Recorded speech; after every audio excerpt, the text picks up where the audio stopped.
Hi friends, welcome to PSC beginners. ഇന്നത്തെ നമ്മുടെ class വന്നിട്ട് ഭരണഘടനയിലെ മൗലിക അവകാശങ്ങൾ എന്ന ഭാഗത്തെ പറ്റിയിട്ടാണ്. നമുക്കറിയാം, നമ്മുടെ ഭരണഘടനാ ഭാഗത്തിൽ എപ്പോഴും മൗലികാവകാശങ്ങളെ കുറിച്ചിട്ടുള്ള ചോദ്യങ്ങൾ വരാറുണ്ട്. ഇതിൽ ഞാൻ മൗലികാവകാശങ്ങളെ കുറിച്ചിട്ടും അതിന് തുടക്കം മുതൽ അവസാനം വരെയും നിങ്ങൾ കേൾക്കുക. അതിനുശേഷം അവസാനം മൗലികാവകാശങ്ങളെ കുറിച്ചിട്ട് എൻ്റെ കയ്യിലുള്ളതും ബുക്കുകളിൽ നിന്ന് ശേഖരിച്ചതുമായിട്ടുള്ള കുറേ ക്വസ്റ്റ്യൻ ആൻസേഴ്സും കൂടി ഞാൻ വെച്ചിട്ടുണ്ട്. അപ്പോൾ നിങ്ങൾക്ക് അത് കേട്ടാലും നിങ്ങൾക്ക് ഒരുവിധം ഇതിൽ നിന്നുള്ള ക്വസ്റ്റ്യൻസ് മനസ്സിലാക്കാൻ കഴിയും. അത് പോയിന്റ് വൈസ് ക്വസ്റ്റ്യൻ ആൻസർ പോലെയാണ് ഞാൻ നൽകിയിട്ടുള്ളത്. ഓക്കെ, നമുക്ക് ഇന്ന് നമ്മുടെ മൗലികാവകാശങ്ങൾ എന്ന ടോപ്പിക്കിലേക്ക് പോവാം. ആദ്യം, എന്താണ് മൗലികാവകാശങ്ങൾ? മറ്റു സഹജീവികളുടെ മേലും സമൂഹത്തിന്മേലും സർക്കാരിന്മേലുമുള്ള ഒരു വ്യക്തിയുടെ അവകാശവാദങ്ങളാണ് മൗലികാവകാശങ്ങൾ. അതായത് അവകാശങ്ങൾ എന്നാൽ മറ്റു സഹജീവികളുടെ മേലും സമൂഹത്തിന്മേലും സർക്കാരിന്മേലുമുള്ള ഒരു വ്യക്തിയുടെ അവകാശവാദങ്ങളാണ് അവകാശങ്ങൾ എന്ന് പറയുന്നത്. ജനാധിപത്യത്തിന്റെ വിജയത്തിനും പൗരന്മാരുടെ സമ്പൂർണ്ണ വികാസത്തിനും വേണ്ടി ഇന്ത്യൻ ഭരണഘടന ഉറപ്പു നൽകുന്നതും ഒരു വ്യക്തിക്ക് ഒരു കാരണവശാലും നിഷേധിക്കാൻ പാടില്ലാത്തതുമായ അവകാശങ്ങളാണ് മൗലികാവകാശങ്ങൾ. എല്ലാ പൗരന്മാർക്കും തുല്യതയും സ്വാതന്ത്ര്യവും നീതിയും ഉറപ്പാക്കുന്നതിനായി ഇത്തരം അവകാശങ്ങൾ നിലകൊള്ളുന്നു. സ്വാതന്ത്ര്യ സമര കാലത്ത് തന്നെ നമ്മുടെ ദേശീയ നേതാക്കന്മാർ മൗലികാവകാശങ്ങളുടെ പ്രാധാന്യം മനസ്സിലാക്കാനും അവയുടെ പ്രായോഗികവൽക്കരണത്തിനായി ബ്രിട്ടീഷ് ഭരണാധികാരികളോട് നിരന്തരം ആവശ്യപ്പെടുകയും ചെയ്തിരുന്നു.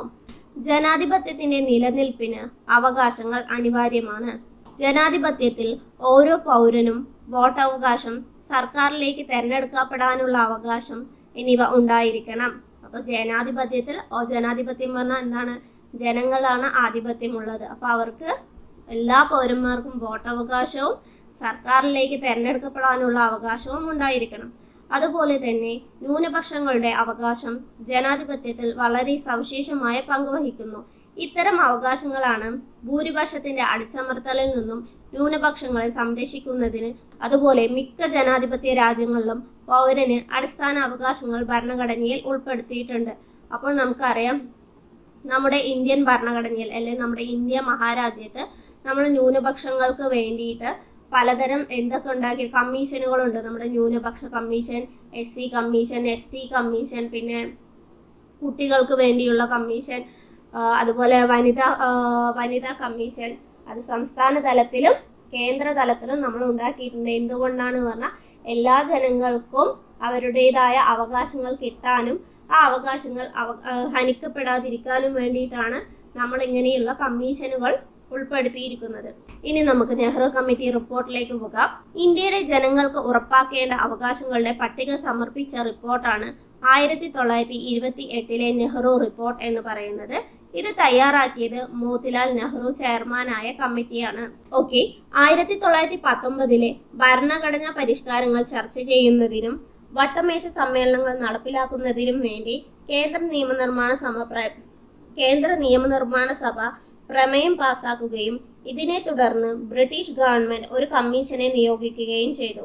ആ കമ്മീഷനാണ് 1927 നവംബർ 27 രൂപീകരിക്കപ്പെട്ട സൈമൺ കമ്മീഷൻ. അതിന്റെ അധ്യക്ഷനായിരുന്നത് സർ ജോൺ സൈമൺ ആണ്.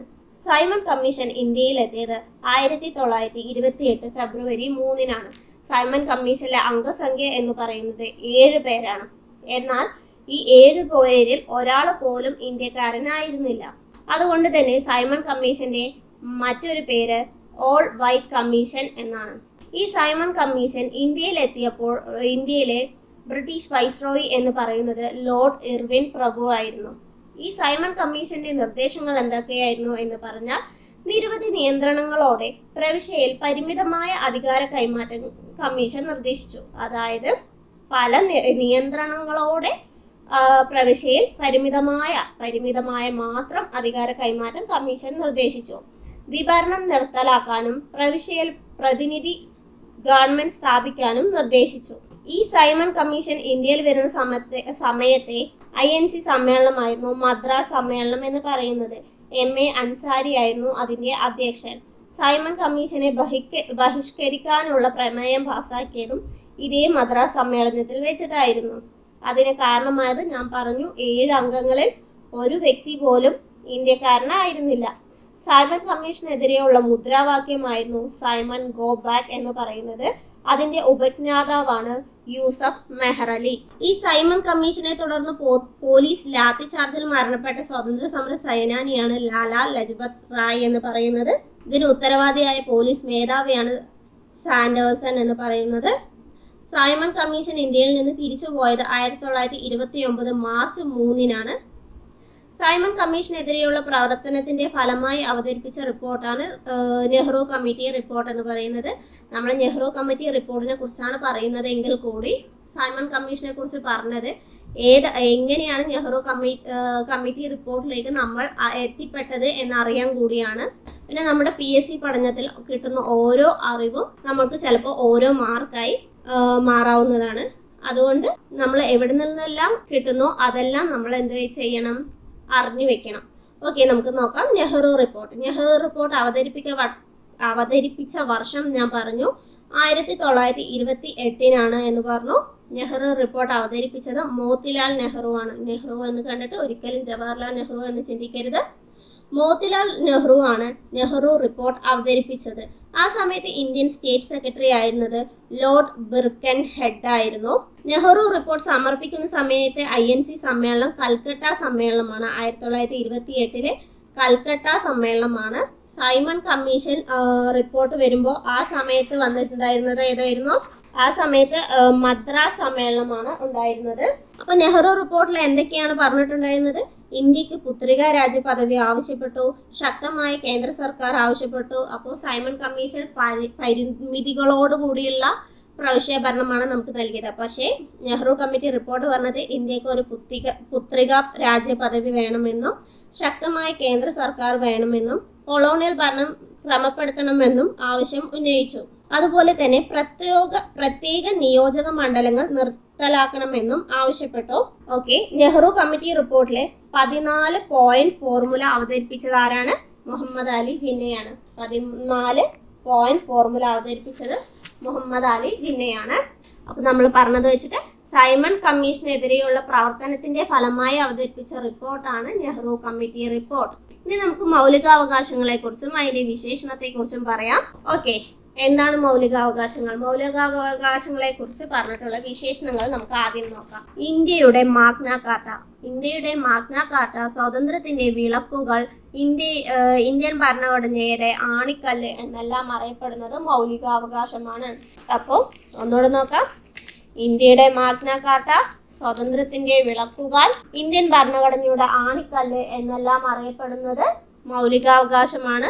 മൗലികാവകാശങ്ങളുടെ സംരക്ഷകൻ എന്നറിയപ്പെടുന്നത് ആരാണ്? സുപ്രീം കോടതിയാണ്. സംരക്ഷകൻ സുപ്രീം കോടതി. അപ്പൊ ശ്രദ്ധിക്കണം, മൗലികാവകാശങ്ങളുടെ സംരക്ഷകൻ സുപ്രീം കോടതിയും അതിൽ മാറ്റം വരുത്താൻ കഴിയുന്നത്, ഭേദഗതിയിലൂടെ മാറ്റം വരുത്താൻ കഴിയുന്നത് പാർലമെന്റിനുമാണ്. മൗലികാവകാശങ്ങൾ ഇന്ത്യൻ ഭരണഘടന കടം കൊണ്ടിരിക്കുന്ന രാജ്യം US ആണ്. അമേരിക്കയിൽ നിന്നാണ് മൗലികാവകാശങ്ങൾ ഇന്ത്യൻ ഭരണഘടന കടം കൊണ്ടിരിക്കുന്നത്. ഇന്ത്യൻ ഭരണഘടന മൗലികാവകാശങ്ങൾ ഉൾപ്പെടുത്തിയിരിക്കുന്ന ഭാഗം 3 ഭരണഘടന നിലവിൽ വന്നപ്പോൾ 7 മൗലികാവകാശങ്ങളാണ് ഉണ്ടായിരുന്നത്. ഇപ്പോൾ മൗലികാവകാശങ്ങളുടെ എണ്ണം എന്ന് പറയുന്നത് 6 എണ്ണമാണ്. ഇതിൽ ആർട്ടിക്കിൾ വരുന്നത് 12 മുതൽ 35 വരെയാണ്. മൗലികാവകാശങ്ങളിൽ നിന്നും മാറ്റപ്പെട്ട അവകാശം എന്ന് പറയുന്നത് സ്വത്തവകാശമായിരുന്നു. സ്വത്തവകാശം ഇപ്പോഴൊരു നിയമാവകാശമാണ്. സ്വത്തവകാശത്തെ മൗലികാവകാശങ്ങളുടെ പട്ടികയിൽ നിന്ന് നീക്കം ചെയ്ത ഭേദഗതി 44-ാം ഭേദഗതിയാണ്. എത്രാം ഭേദഗതിയാണ്? 44-ാം ഭേദഗതിയാണ്. നിലവിൽ ഭരണഘടനയുടെ 300A ആർട്ടിക്കിളിലാണ് സ്വത്തവകാശത്തെ കുറിച്ച് പറയുന്നത്.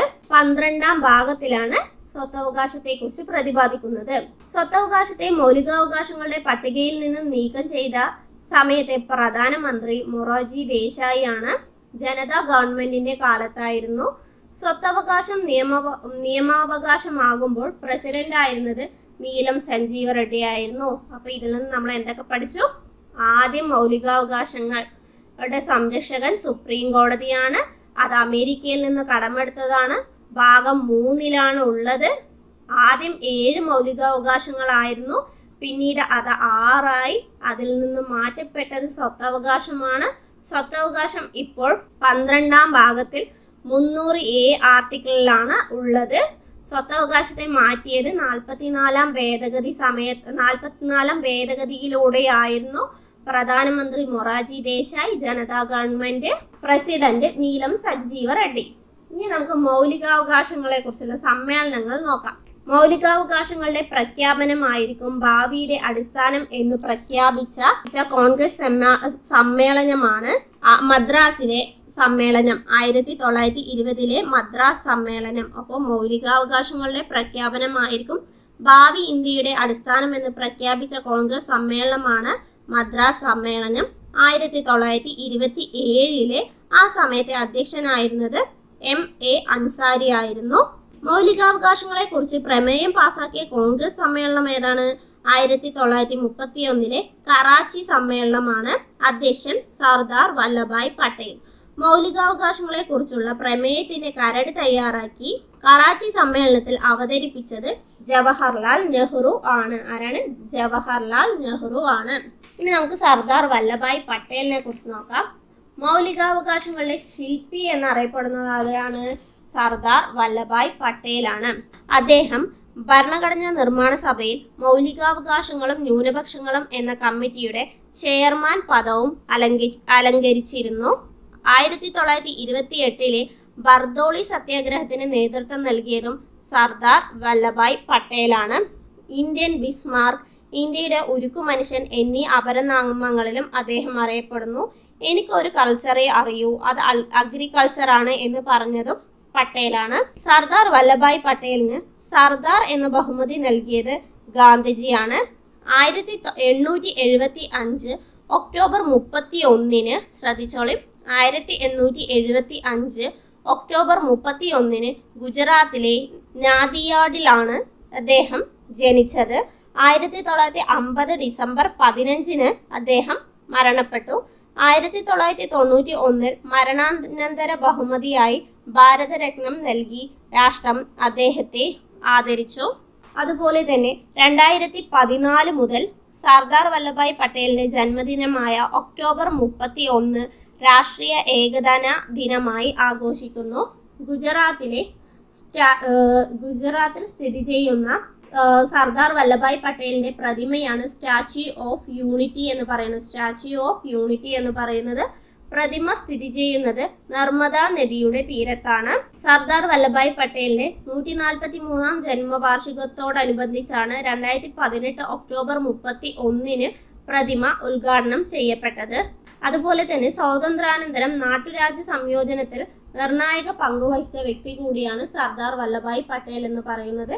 നമ്മൾ മൗലികാവകാശങ്ങൾ, ഫണ്ടമെന്റൽ റൈറ്റ്സിനെ കുറിച്ച് നോക്കുമ്പോൾ നോക്കേണ്ട പ്രധാനപ്പെട്ട വ്യക്തിയാണ് സർദാർ വല്ലഭായ് പട്ടേൽ എന്ന് പറയുന്നത്. ഇനി നമുക്ക് നമ്മുടെ മൗലികാവകാശങ്ങൾ നോക്കാം. 6 മൗലികാവകാശങ്ങളാണുള്ളത്. സമത്വത്തിനുള്ള അവകാശം ആർട്ടിക്കിൾ 14 മുതൽ 18 വരെ. സമത്വത്തിനുള്ള അവകാശം ആർട്ടിക്കിൾ 14-18. സ്വാതന്ത്ര്യത്തിനുള്ള അവകാശം ആർട്ടിക്കിൾ 19-22. ചൂഷണത്തിനെതിരായ അവകാശം ആർട്ടിക്കിൾ 23-24. മതസ്വാതന്ത്ര്യത്തിനുള്ള അവകാശം ആർട്ടിക്കിൾ 25-28. സാംസ്കാരികവും വിദ്യാഭ്യാസപരവുമായ അവകാശം ആർട്ടിക്കിൾ 29-30. ഭരണഘടനാപരമായ പ്രതിവിധിക്കുള്ള അവകാശം ആർട്ടിക്കിൾ 32. ഇനി നമുക്ക് മൗലികാവകാശങ്ങളുടെ പ്രത്യേകതകൾ, സവിശേഷതകൾ നോക്കാം. മൗലികാവകാശങ്ങൾ ചിലത് ഇന്ത്യൻ പൗരന്മാർക്ക് മാത്രമുള്ളതും മറ്റു ചിലത് വിദേശീയ പൗരന്മാർക്കും ഇന്ത്യയിലുള്ള വിദേശീയർക്കും ലഭ്യമായതാണ്. മൗലികാവകാശങ്ങൾക്കുമേൽ രാഷ്ട്രത്തിന് ന്യായമായ നിയന്ത്രണങ്ങൾ ഏർപ്പെടുത്താനാവും എങ്കിൽ കൂടി ഇത് ന്യായമാണോ ഇല്ലയോ എന്ന് തീരുമാനിക്കുന്നത് ആരാണ്? കോടതിയാണ്. അതുപോലെ തന്നെ നമ്മുടെ മൗലികാവകാശങ്ങളിൽ ചിലത് നിഷേധ സ്വഭാവമുള്ളതാണ്. മൗലികാവകാശങ്ങൾ ന്യായവാദത്തിന് അർഹമാണ്. അവ ലംഘിക്കപ്പെട്ടാൽ നമുക്ക് കോടതിയെ സമീപിക്കാൻ കഴിയും. അപ്പോൾ മൗലികാവകാശങ്ങൾ നിഷേധിക്കപ്പെട്ടാൽ നമുക്ക് കോടതിയെ സമീപിക്കാൻ കഴിയും. ഭരണഘടനയുടെ അടിസ്ഥാന ഘടനയെ ബാധിക്കാതെ ഭരണഘടനാ ഭേദഗതി ആക്ടിലൂടെ പാർലമെന്റിന് മൗലികാവകാശങ്ങളെ വെട്ടിച്ചുരുക്കുവാനോ അസാധുവാക്കുവാനോ സാധിക്കും. അതെങ്ങനെയാണ് വെട്ടിച്ചുരുക്കുവാനോ അസാധുവാക്കുവാനോ സാധിക്കുന്നത്? ഭരണഘടനയുടെ അടിസ്ഥാന ഘടനയെ ബാധിക്കാത്ത രീതിയിൽ. ആർട്ടിക്കിൾ 20-21 ഉറപ്പു നൽകുന്ന അവകാശങ്ങൾ ഒഴികെയുള്ളവ ദേശീയ അടിയന്തരാവസ്ഥ സമയത്ത് റദ്ദാക്കുന്നതാണ്. അപ്പൊ ദേശീയ അടിയന്തരാവസ്ഥ സമയത്ത് റദ്ദാക്കാൻ പാടില്ലാത്ത മൗലികാവകാശങ്ങളാണ് ആർട്ടിക്കിൾ 20-21 എന്ന് പറയുന്നത്. ആർട്ടിക്കിൾ 19 ഉറപ്പു നൽകുന്ന 6 മൗലിക സ്വാതന്ത്ര്യങ്ങൾ യുദ്ധത്തിനോ ബാഹ്യ ആക്രമണത്തിന്റെ അടിസ്ഥാനത്തിലോ അടിയന്തരാവസ്ഥ പ്രഖ്യാപിക്കുമ്പോൾ മാത്രമേ അസാധുവാക്കപ്പെടുകയുള്ളൂ. അതുപോലെ തന്നെ ഏതെങ്കിലും ഒരു പ്രദേശത്ത് സൈനിക നിയമം പ്രാബല്യത്തിലുള്ളപ്പോൾ മൗലികാവകാശങ്ങളുടെ സാധ്യത നിയന്ത്രിക്കാവുന്നതാണ്. അപ്പോൾ മൗലികാവകാശങ്ങള് എല്ലാം പോസിറ്റീവ് അല്ല, ചിലത് നെഗറ്റീവ് കൂടിയാണ് എന്ന് പറഞ്ഞു. അതുപോലെ മൗലികാവകാശങ്ങൾ നിഷേധിക്കപ്പെട്ടാൽ നമുക്ക് കോടതിയെ സമീപിക്കാം. മൗലികാവകാശങ്ങൾ ചിലത് നമ്മുടെ ഇന്ത്യൻ പൗരന്മാർക്ക് മാത്രവും മറ്റു ചിലത് ഇന്ത്യയിലുള്ള മറ്റു പൗരന്മാർക്കും വിദേശികൾക്കും ലഭിക്കുന്നതാണ് എന്ന് പറഞ്ഞു. അതുപോലെ തന്നെയാണ് ഈ അടിയന്തരാവസ്ഥ സമയത്ത് ആർട്ടിക്കിൾ 20-21 റദ്ദാക്കാൻ കഴിയില്ല എന്ന് പറഞ്ഞു. അതുപോലെ തന്നെ ആർട്ടിക്കിൾ 19 പ്രകാരമുള്ള 6 സ്വാതന്ത്ര്യങ്ങളും ആ സമയത്ത് അടിയന്തരാവസ്ഥ സമയത്ത് റദ്ദാക്കപ്പെടും എന്നും നമ്മൾ പറഞ്ഞു. ഇനി ആർട്ടിക്കിളുകളെ കുറിച്ച് നമ്മൾ പറഞ്ഞു. ആർട്ടിക്കിൾ 12 മുതൽ 32 വരെയാണ് മൗലികാവകാശങ്ങൾ പറയുന്നത് എന്ന് നമ്മൾ പറഞ്ഞു.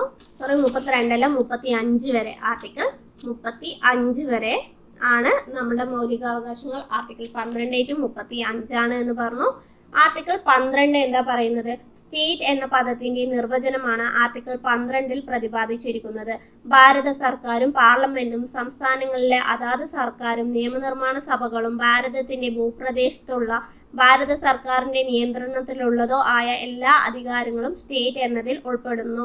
അതായത് ഗവൺമെന്റിന്റെ കീഴിലുള്ള, ഇന്ത്യയിൽ ഏതൊരു ഭാഗത്തായാലും ഗവൺമെന്റിന്റെ കീഴിലുള്ള, ഇന്ത്യൻ ഗവൺമെന്റിന് കീഴിലുള്ള എല്ലാം എന്തിൽപ്പെടും? സ്റ്റേറ്റ് എന്നതിൽ ഉൾപ്പെടുന്നു. ആർട്ടിക്കിൾ 13 എന്താ പറയുന്നത്?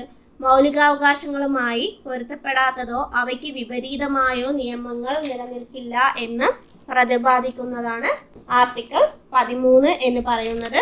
അടുത്തത് ഇനി ആർട്ടിക്കിൾ 14 എന്താ പറയുന്നത്? നിയമത്തിനു മുന്നിൽ എല്ലാവരും തുല്യരാണെന്നും എല്ലാവർക്കും തുല്യ നിയമപരിരക്ഷ നൽകണമെന്നും അനുശാസിക്കുന്ന ആർട്ടിക്കിളാണ് ആർട്ടിക്കിൾ 14 എന്ന് പറയുന്നത്. അനുച്ഛേദം 361 പ്രകാരം പദവിയിലിരിക്കുന്ന രാഷ്ട്രപതി, സംസ്ഥാന ഗവർണർമാർ എന്നിവർക്കെതിരെ യാതൊരുവിധ ക്രിമിനൽ നിയമ നടപടികൾ എടുക്കാനോ അവരെ അറസ്റ്റ് ചെയ്യാനോ സാധിക്കില്ല. ആർട്ടിക്കിൾ 14 പ്രകാരമുള്ള നിയമത്തിന് മുന്നിൽ തുല്യത എന്ന ഭരണഘടനാ തത്വത്തിൽ നിന്ന് ഇളവ് ലഭിക്കുന്ന പദവിയാണ് രാഷ്ട്രപതിയുടെയും സംസ്ഥാന ഗവർണർമാരുടെയും എന്ന് പറയുന്നത്. അതുപോലെ നിയമത്തിന് മുന്നിൽ എല്ലാ പൗരന്മാരും തുല്യരാണെന്നും ഒരു വ്യക്തിയും നിയമത്തിന് അതീതരല്ലെന്നും പറയുന്നതിനെയാണ് നിയമവാഴ്ച എന്നർത്ഥമാക്കുന്നത്. നിയമവാഴ്ച എന്ന ആശയം ബ്രിട്ടനിൽ നിന്നാണ് ഇന്ത്യ കടമെടുത്തിരിക്കുന്നത്. നിയമവാഴ്ച എന്ന ആശയം ബ്രിട്ടനിൽ നിന്നാണ് ഇന്ത്യ കടമെടുത്തിരിക്കുന്നത്. മൗലികാവകാശങ്ങൾ ഇന്ത്യ കടമെടുത്തത് അമേരിക്കയിൽ നിന്നും. നിയമവാഴ്ച എന്ന ആശയം ബ്രിട്ടനിൽ നിന്നുമാണ് ഇന്ത്യ കടമെടുത്തിരിക്കുന്നത്. Rule of law and rule of police എന്ന പുസ്തകം രചിച്ച ഇന്ത്യൻ പ്രസിഡന്റാണ് ശങ്കർ ദയാൽ ശർമ്മ എന്ന് പറയുന്നത്. ഓക്കെ, നമുക്ക് ഇനി നമ്മുടെ ആർട്ടിക്കിൾ 15 പോവാം. ആർട്ടിക്കിൾ 15 എന്താ പറയുന്നത്? മതം, വർഗം, ജാതി, ലിംഗം, ജന്മസ്ഥലം എന്നിവയുടെ അടിസ്ഥാനത്തിൽ ഒരു പൗരനോടും വിവേചനം പാടില്ലെന്ന് അനുശാസിക്കുന്നതാണ് ആർട്ടിക്കിൾ 15 എന്ന് പറയുന്നത്. എന്നിരുന്നാലും സ്ത്രീകൾക്കും കുട്ടികൾക്കും പ്രത്യേക പരിഗണന നൽകാവുന്നതാണ്. സ്ത്രീക്കും പുരുഷനും തുല്യത ഉറപ്പുവരുത്തുന്ന ഭരണഘടനാ അനുച്ഛേദമാണ് ആർട്ടിക്കിൾ 15. അപ്പൊ സ്ത്രീക്കും പുരുഷനും തുല്യത ഏതിലാണ് വരുന്നത്? ആർട്ടിക്കിൾ 15 ആർട്ടിക്കിൾ 16 പൊതുനിയമങ്ങളിൽ അവസര സമത്വം ഉറപ്പുവരുത്തുന്നത്. പൊതുനിയമങ്ങളിൽ അവസര സമത്വം ഉറപ്പു നൽകുന്നു. അവസര സമത്വം ഉറപ്പു നൽകുന്നതിനായി ഒരു കമ്മീഷനെ നിയമിക്കണമെന്ന് ശുപാർശ ചെയ്ത കമ്മിറ്റിയാണ് സച്ചാർ കമ്മിറ്റി എന്ന് പറയുന്നത്. ഇന്ത്യയിലെ മുസ്ലിങ്ങളുടെ സാമൂഹിക സാമ്പത്തിക വിദ്യാഭ്യാസ സ്ഥിതിയെക്കുറിച്ച് പഠിക്കാൻ നിയമിക്കപ്പെട്ട 7-അംഗ കമ്മിറ്റിയാണ് സച്ചാർ കമ്മിറ്റി എന്ന് പറയുന്നത്. 2005 സച്ചാർ കമ്മിറ്റി വന്നത്. അടുത്തത് ആർട്ടിക്കിൾ 17. തൊട്ടുകൂടായ്മ, അയിത്തം എന്നിവ നിരോധിക്കുന്ന ആർട്ടിക്കിളാണ് ആർട്ടിക്കിൾ 17. മഹാത്മാഗാന്ധി കി ജയ് എന്ന മുദ്രാവാക്യം വിളിച്ചുകൊണ്ട് പാസാക്കിയ ഭരണഘടനയിലെ ഏക വകുപ്പാണ് ആർട്ടിക്കിൾ 17. ഇന്ത്യൻ ഭരണഘടനയുടെ ആർട്ടിക്കിൾ 17 എന്തിനെ കുറിച്ചാണ് പറയുന്നത്? അയിത്ത നിർമാർജനത്തെ കുറിച്ച്. എന്തിനെ കുറിച്ചാണ്? അയിത്ത നിർമാർജനത്തെ കുറിച്ചാണ് പറയുന്നത്. അതുപോലെ ഈ അയിത്താചരണവുമായി ബന്ധപ്പെട്ട കുറ്റങ്ങൾക്ക് ശിക്ഷ നൽകുന്നത് ഏത് നിയമം അനുസരിച്ചാണ്? സിവിൽ അവകാശ സംരക്ഷണം അനുസരിച്ചാണ്. 1955 പാർലമെന്റ് പാസാക്കിയ അൺടച്ചബിലിറ്റി ഒഫൻസ് ആക്ടിന് 1976 ഭേദഗതി ചെയ്യുകയും protection of civil rights act എന്ന് പുനർനാമകരണം ചെയ്യുകയും ചെയ്തു. ഈ നിയമം ലംഘിക്കുന്നവർക്ക് പരമാവധി 2 വർഷം വരെ തടവ് ശിക്ഷ ലഭിക്കുന്നതാണ്. ഓക്കെ, ആർട്ടിക്കിൾ 18 എന്താണ് പറയുന്നത്? പദവി നാമങ്ങൾ നിർത്തലാക്കുന്നു. അതിൽ നിന്ന് ഒഴിവാക്കിയവരാണ് സൈനികവും അക്കാദമിക് ഒഴികെയുള്ള ബാക്കി എല്ലാ പദവി നാമങ്ങളും നിർത്തലാക്കുന്നതിനെ കുറിച്ചാണ് ആർട്ടിക്കിൾ 18 പറയുന്നത്. അപ്പൊ നമ്മൾ സമത്വത്തിലുള്ള അവകാശങ്ങളെ കുറിച്ച് എല്ലാവരും സമന്മാരാണ് എന്ന് നമ്മൾ പറഞ്ഞെങ്കിൽ കൂടി അതിൽ സ്ത്രീകൾ, കുട്ടികൾ, പിന്നോക്ക വിഭാഗങ്ങൾ എന്നിവർക്ക് പ്രത്യേക പരിഗണന നൽകേണ്ടതുണ്ട് എന്ന് പറഞ്ഞു. അത് 14 പറഞ്ഞു. 15 ജനനം, മതം, ലിംഗം, വർണ്ണം, ജാതി എന്നിവയുടെ അടിസ്ഥാനത്തിൽ ഒരു എന്തും പാടില്ല എന്ന് പറഞ്ഞു. യാതൊരുവിധ തരംതിരിവും പാടില്ല എന്ന് പറഞ്ഞു. അതിൽ തന്നെയാണ് സമത്വം എന്ന് പറയുന്നതിൽ സംവരണം ഒരിക്കലും എന്തല്ല, സമത്വത്തിന് എതിരല്ല. സംവരണം എന്ന് പറയുന്നത് ഒരിക്കലും സമത്വത്തിന് എതിരായിട്ട് വരുന്നതല്ല. അപ്പൊ ആർട്ടിക്കിൾ 14 പറഞ്ഞത് നിയമത്തിന് മുന്നിൽ തുല്യതയോ ഇന്ത്യൻ പ്രദേശത്തിനുള്ള നിയമങ്ങളുടെ തുല്യ പരിരക്ഷയോ ഒരു വ്യക്തിക്കും രാഷ്ട്രം നിഷേധിക്കരുത് എന്നാണ് ആർട്ടിക്കിൾ 14 പറഞ്ഞത്. നിയമത്തിനു മുന്നിൽ സമന്മാരാണ് എന്ന് പറഞ്ഞു. നിയമത്തിന് മുന്നിൽ സമത്വം എന്നത് നെഗറ്റീവ് ആശയവും നിയമങ്ങളുടെ സംരക്ഷണം എന്നത് പോസിറ്റീവ് ആശയവുമാണ്. അപ്പോ നിയമത്തിന് മുന്നിൽ സമത്വം എന്നത് എന്താണ്? ഒരു നെഗറ്റീവ് ആശയവും നിയമങ്ങളുടെ തുല്യ സംരക്ഷണം എന്ന് പറയുന്നത് ഒരു പോസിറ്റീവ് ആശയവുമായിട്ടാണ് വരുന്നത്. നമുക്ക് അടുത്തത് നമ്മുടെ സ്വാതന്ത്ര്യത്തിനുള്ള അവകാശങ്ങളെ കുറിച്ച് നോക്കാം. സ്വാതന്ത്ര്യത്തിനുള്ള അവകാശങ്ങളിൽ ഏതൊക്കെ വരുന്നത്? ആർട്ടിക്കിൾ 19 എന്താ പറയുന്നത്? ആർട്ടിക്കിൾ 19 6 മൗലിക സ്വാതന്ത്ര്യങ്ങളെ കുറിച്ച് പറയുന്നുണ്ട്. ആർട്ടിക്കിൾ 19 6 മൗലിക സ്വാതന്ത്ര്യങ്ങളെ കുറിച്ച് പറയുന്നു. എ, അഭിപ്രായ സ്വാതന്ത്ര്യം. ബി, ആയുധങ്ങളില്ലാതെ സമാധാനമായി സമ്മേളിക്കാനുള്ളതിനുള്ള സ്വാതന്ത്ര്യം. സി, സംഘടനകൾ രൂപീകരിക്കാനും. ഡി, സഞ്ചരിക്കാനും. ഇ, ഇന്ത്യയിൽ എവിടെയും താമസിക്കാനും. ജി, മാന്യമായ തൊഴിൽ നൽകുന്നതിനുമുള്ള സ്വാതന്ത്ര്യം. അതിൻ്റെ ഇടയിൽ ഒരു എഫ് മിസ്സായിണ്ട്, അത് സ്വത്തവകാശമാണ്. അപ്പൊ ഒന്നുകൂടെ നോക്കാം. നമുക്ക് ഇങ്ങനെ ഓർത്ത് വെച്ചാൽ മതി. ആദ്യം 2 പേർ ചെന്ന് അഭിപ്രായങ്ങൾ പറഞ്ഞുകൊണ്ടിരിക്കുകയായിരുന്നു. അപ്പൊ കുറെ പേര് ആയുധങ്ങളില്ലാതെ തന്നെ അഭിപ്രായങ്ങളിലേക്ക് വേറെ കുറച്ച് പേരും കൂടി കടന്നു വന്നു. അപ്പോൾ അവിടെ അംഗങ്ങൾ കൂടിയപ്പോൾ ഇവർക്ക് എന്ത് തോന്നി? ഒരു സംഘടന രൂപീകരിക്കാമെന്ന് തോന്നി. അങ്ങനെ സംഘടന രൂപീകരിച്ചിട്ട് ആ സംഘടനയിലുള്ള എല്ലാവരും എന്ത് ചെയ്ത് ഇന്ത്യ മുഴുവൻ ഒരു ടൂർ പോയി സഞ്ചരിച്ചു. എന്നിട്ട് അവർക്ക് പറ്റിയ ഒരു സ്ഥലം കണ്ടുപിടിച്ച് അവരവിടെ താമസിച്ചു. അപ്പൊ താമസിച്ചപ്പോൾ അവിടുത്തെ ക്ലൈമറ്റ്, അവിടുത്തെ എല്ലാം അവർക്ക് ഇഷ്ടപ്പെട്ടപ്പോൾ അവരെന്ത് ചെയ്ത് ഇനി ഇവിടെ തന്നെ തൊഴിൽ ചെയ്ത് ജീവിക്കാമെന്ന് തീരുമാനിച്ചു. അപ്പോൾ ആദ്യം കുറെ അഭിപ്രായ സ്വാതന്ത്ര്യം, പിന്നെ സമ്മേളിച്ചു, പിന്നെ സംഘടനകൾ ഉണ്ടാക്കി, പിന്നെ സഞ്ചരിച്ചു, പിന്നെ താമസിച്ചു, അതിനുശേഷം തൊഴിൽ ചെയ്തു.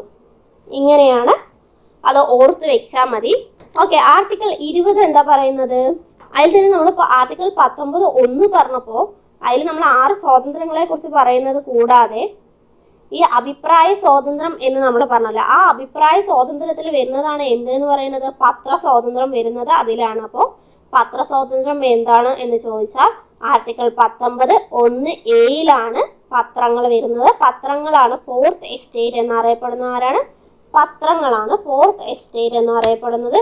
അപ്പൊ ഫസ്റ്റ് എസ്റ്റേറ്റ് ഏതാണ്? നിയമനിർമ്മാണ സഭ, ലെജിസ്ലേച്ചർ. സെക്കൻഡ് എസ്റ്റേറ്റ് എക്സിക്യൂട്ടീവ്, കാര്യനിർവഹണ സഭ. തേർഡ് എസ്റ്റേറ്റ് നീതിന്യായ വകുപ്പ്, ജുഡീഷ്യറി. ഫോർത്ത് എസ്റ്റേറ്റ് പത്രമാധ്യമങ്ങൾ. ഫിഫ്ത്ത് എസ്റ്റേറ്റ് ആണ് പൊതുജനാഭിപ്രായം. അതുപോലെ തന്നെ 19(1)(a) പ്രകാരം വിവരാവകാശവും ഒരു മൗലികാവകാശമായി കണക്കാക്കപ്പെടുന്നു. അപ്പൊ 19(1)(a) പ്രകാരം എന്തൊക്കെയാണ്? അഭിപ്രായ സ്വാതന്ത്ര്യം, പത്ര സ്വാതന്ത്ര്യം, വിവരാവകാശം ഒരു മൗലികാവകാശമായി കണക്കാക്കപ്പെടുന്നു. അതുപോലെ അനുച്ഛേദം 20 എന്ത് പറയുന്നത്? ഒരു കുറ്റവാളിക്ക് ലഭിക്കുന്ന 3 തരത്തിലുള്ള സംരക്ഷണത്തെ കുറിച്ച്. എന്തൊക്കെയാണ്? മുൻകാല പ്രാബല്യത്തിലൂടെ ക്രിമിനൽ നിയമങ്ങൾ പാസാക്കുവാൻ പാടില്ല എന്നും, ഒരു വ്യക്തിയെ ഒരു കുറ്റത്തിന് 1-ലധികം തവണ ശിക്ഷിക്കാൻ പാടില്ല, ക്രിമിനൽ കേസുകളിൽ ഒരു വ്യക്തിയെ അയാൾക്കെതിരായി തെളിവ് നൽകുന്നതിനും നിർബന്ധിക്കാൻ പാടില്ല. അപ്പൊ അതിൽ ഇമ്പോർട്ടന്റ് ആയത് എന്താണ്? ആർട്ടിക്കിൾ 20 എന്ന് ചോദിച്ചാൽ ഒരു വ്യക്തിയെ ഒരു കുറ്റത്തിന് 1-ലധികം തവണ ശിക്ഷിക്കാൻ പാടില്ല എന്നതാണ്. ആർട്ടിക്കിൾ 21 എന്താ പറയുന്നത്? ജീവിക്കുന്നതിനും വ്യക്തി സ്വാതന്ത്ര്യത്തിനുമുള്ള അവകാശം. ആർട്ടിക്കിൾ 21 ജീവിക്കുന്നതിനും വ്യക്തി സ്വാതന്ത്ര്യത്തിനുമുള്ള അവകാശം. നമ്മൾ പറഞ്ഞു അടിയന്തരാവസ്ഥ സമയങ്ങളിൽ 20, 21 എന്നിവ എന്ത് ചെയ്യാൻ പാടില്ല എന്ന് നിഷേധിക്കാൻ പാടില്ല എന്ന് പറഞ്ഞു അല്ലെ. അപ്പൊ മൗലികാവകാശങ്ങളുടെ അടിത്തറ എന്നറിയപ്പെടുന്ന ഭരണഘടന ഭാഗം ഏതാണ്? അനുച്ഛേദം 21 ഒരു മനുഷ്യന്റെ ജീവിക്കുന്നതിനും വ്യക്തി സ്വാതന്ത്ര്യത്തിനുമുള്ള അവകാശമാണ്. അതുപോലെ തന്നെ ഭരണഘടനയിലെ സുവർണ ത്രികോണം എന്നറിയപ്പെടുന്ന അനുച്ഛേദങ്ങളാണ് അനുച്ഛേദം 14, 19, 21 എന്നിവ. സ്വകാര്യതയ്ക്കുള്ള അവകാശം എന്നത് മൗലികാവകാശത്തിൽ പെടുന്നു എന്ന് നമ്മൾ പറഞ്ഞു അല്ലെ. സ്വകാര്യതയ്ക്കുള്ള അവകാശം എന്നത് എന്താണ്?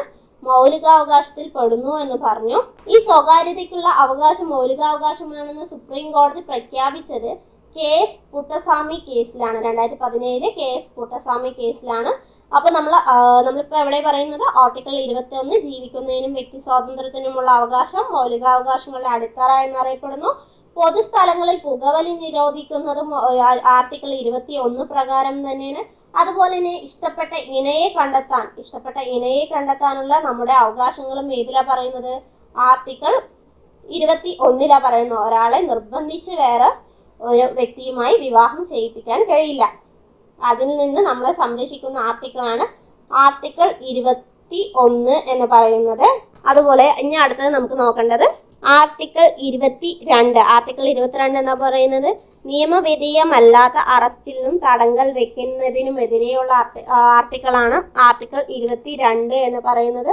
അപ്പൊ നമ്മൾ ആർട്ടിക്കിൾ 21 പറഞ്ഞപ്പോൾ തന്നെ ആർട്ടിക്കിൾ 21A ഉണ്ട്. എന്താണ് ആർട്ടിക്കിൾ 21A? 86 ഭേദഗതി പ്രകാരം നിലവിൽ വന്നതാണ് ആർട്ടിക്കിൾ 21A എന്ന് പറയുന്നത്. 6 വയസ്സ് മുതൽ 14 വയസ്സ് വരെയുള്ള കുട്ടികളുടെ സൗജന്യ വിദ്യാഭ്യാസം മൗലികാവകാശമായി മാറ്റിയ ഭരണഘടനാ ഭേദഗതിയാണ് 86 ഭേദഗതി. അപ്പൊ ആർട്ടിക്കിൾ 21A എന്ന് പറയുന്നത് വിദ്യാഭ്യാസം മൗലികാവകാശമാക്കി മാറ്റി. പ്രാഥമിക വിദ്യാഭ്യാസമാണ്. പ്രാഥമിക വിദ്യാഭ്യാസം മാത്രമാണ് അതിൽ പെടുക. 6 to 14 വയസ്സ് വരെയുള്ള കുട്ടികളുടെ സൗജന്യ വിദ്യാഭ്യാസമാണ് ആർട്ടിക്കിൾ 21A പറയുന്നത്. അപ്പൊ ആർട്ടിക്കിൾ 21 ഏതൊക്കെയാണെന്ന് നമ്മൾ പറഞ്ഞു. ആർട്ടിക്കിൾ 21 ജീവിയുടെയും വ്യക്തി സ്വാതന്ത്ര്യം പറഞ്ഞു. സ്വന്തം ഇണയെ തിരഞ്ഞെടുക്കാനുള്ളത് പറഞ്ഞു. പുകവലി പൊതുസ്ഥലങ്ങളിലുള്ള പുകവലിയെ കുറിച്ച് പറഞ്ഞു. സ്വകാര്യതയ്ക്കുള്ള അവകാശം പറഞ്ഞു. താമസ സൗകര്യത്തിനുള്ള അവകാശം, ആരോഗ്യത്തിനുള്ള അവകാശം, വിദേശത്ത് സഞ്ചരിക്കുന്നതിനുള്ള അവകാശം, ഏകാന്ത തടവിനെതിരെയുള്ള അവകാശം, മനുഷ്യത്വരഹിതമായ പെരുമാറ്റത്തിനെതിരെയുള്ള അവകാശം, അടിയന്തര വൈദ്യപരിചരണത്തിനുള്ള അവകാശം, കസ്റ്റഡി ഉപദ്രവത്തിനെതിരായ അവകാശം, പൊതുസ്ഥലങ്ങളിൽ തൂക്കിലേറ്റപ്പെടുന്നതിനെതിരായ അവകാശം, പ്രശസ്തി നേടുന്നതിനുള്ള അവകാശം, ഇന്റർനെറ്റ് ലഭ്യത. അതിൽ ഏറ്റവും ഇമ്പോർട്ടന്റ് വരുന്നത് എന്താണ്? ഇന്റർനെറ്റ് ലഭ്യത. അത് ചോദിക്കാം. ഇന്റർനെറ്റ് ലഭ്യതയിലെ വരുന്നത് ആർട്ടിക്കിൾ 21 കീഴിലാണ് വരുന്നത്. അപ്പൊ പൗരന്മാരുടെ മൗലികാവകാശങ്ങളുടെ മേൽ ആവശ്യമായ നിയന്ത്രണങ്ങൾ ഏർപ്പെടുത്താനും മൗലികാവകാശങ്ങൾ ഭേദഗതി വരുത്താനും അധികാരമുള്ളത് ആർക്കാണ്? പാർലമെന്റിനാണ്. മൗലികാവകാശം റദ്ദു ചെയ്യാനുള്ള അധികാരം ആർക്കാണ്? രാഷ്ട്രപതിക്കാണ്. അടിയന്തരാവസ്ഥ ഘട്ടങ്ങളിൽ പോലും മാറ്റം വരുത്താൻ കഴിയാത്ത ആർട്ടിക്കിളുകളാണ് 20, 21 എന്ന് പറഞ്ഞു. ഓക്കെ, അപ്പൊ 21A എന്താ പറഞ്ഞത്? വിദ്യാഭ്യാസ അവകാശ നിയമമാണെന്ന് പറഞ്ഞു. വിദ്യാഭ്യാസ അവകാശ നിയമം പാർലമെന്റ് പാസ്സാക്കിയത് 2009 ഓഗസ്റ്റ് 26-നാണ്. 86 ഭേദഗതി വന്നത് 2002 പ്രകാരമാണ്. അങ്ങനെയാണ് 21A കൂട്ടിച്ചേർത്തു എന്ന് പറഞ്ഞു. ഇതിപ്പോ വിദ്യാഭ്യാസ അവകാശ നിയമം പാർലമെന്റ് പാസ്സാക്കിയ വർഷം 2009 ഓഗസ്റ്റ് 26-നും അത് നിലവിൽ വന്നത് 2010 ഏപ്രിൽ 1-നുമാണ്. വിദ്യാഭ്യാസ അവകാശ ഭേദഗതി ബില്ല് പാസ്സാക്കിയത് 2019 ജനുവരി 3-നാണ്. നമ്മൾ ഒരു ടോപ്പിക്ക് പറയുമ്പോൾ അതുമായി ബന്ധപ്പെട്ട എല്ലാം കൂട്ടിച്ചേർക്കാൻ നോക്കുന്നുണ്ട്. ചിലപ്പോൾ ഫസ്റ്റ് കേൾക്കുമ്പോൾ നമുക്കൊരു ബുദ്ധിമുട്ടാവും. വീണ്ടും ശ്രദ്ധിച്ചാൽ നമുക്ക് മനസ്സിലാവും അതുമായി ബന്ധപ്പെട്ടതായിരിക്കാം. ചിലപ്പോൾ അതിൽ നിന്ന് ചോദ്യം വരാനും സാധ്യതയുണ്ട്. ഓക്കെ, അപ്പൊ ആർട്ടിക്കിൾ 22 എന്താണ്?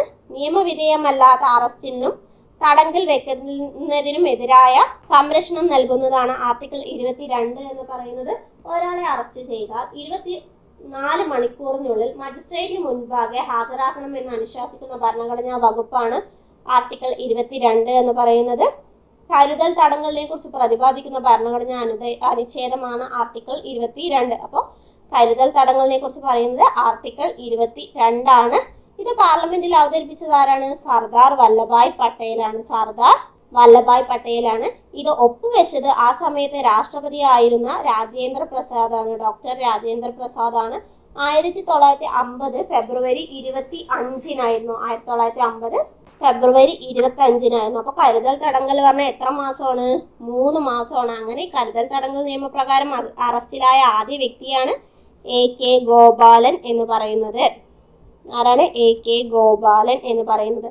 അടുത്തതാണ് നമ്മുടെ ചൂഷണത്തിനെതിരായ അവകാശങ്ങൾ എന്ന് പറയുന്നത്. എന്താണ് ചൂഷണത്തിനെതിരായ അവകാശം? ആർട്ടിക്കിൾ 23, 24 എന്നത്.